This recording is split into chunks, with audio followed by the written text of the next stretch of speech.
Hello everyone, আমি ফজল করিম মাসুদ। আপনারা যে হাদি হত্যাকাণ্ডের সাথে আমার জড়িত থাকার কথা জানেন। আসলে প্রকৃতপক্ষে আমি হাদি হত্যার এই ঘটনার সাথে কোনোভাবেই জড়িত না। এটা একটা মিথ্যা বানোয়াট, একটা চক্রান্ত, যার কারণে আমি দেশ ছেড়ে চলে আসতে বাধ্য হয়েছি। আমি দেশ ছেড়ে চলে এসেছি, এখন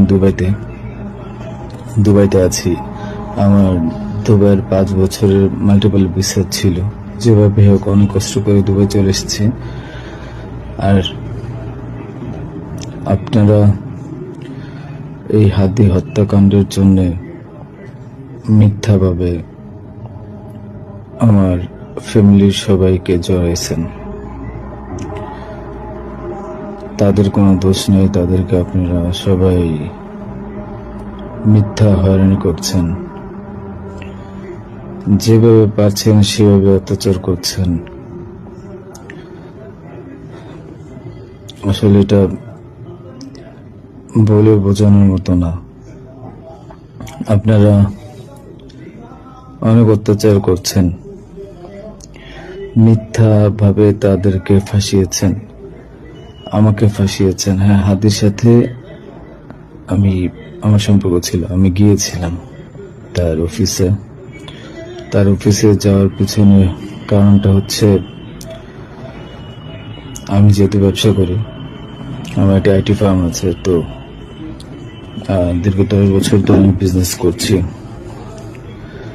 এই আইটি ফার্মে অনেক কাজই হয়, সব সরকারি কাজ হয়। তো এখানে একটা কাজ ছিল অর্থ মন্ত্রণালয়, একটা কাজ ছিল আপনার খাদ্য মন্ত্রণালয়। তো এই দুটা কাজ নিয়ে আমি কথা বলতে গিয়েছিলাম। সে আমাকে পাইয়ে দিবে আশ্বস্ত করেছিল। আমি তাকে 5 লাখ টাকাও দিয়েছি, অগ্রিম চেয়েছিল। এবং তার এই যে আপনার যে প্রোগ্রামগুলো, এগুলার ডোনার হিসেবে আমাকে থাকতে বলেছিল। আমি থেকেছি এবং তার প্রোগ্রামগুলোর জন্য যত টাকা লাগতো আমি দিয়েছি।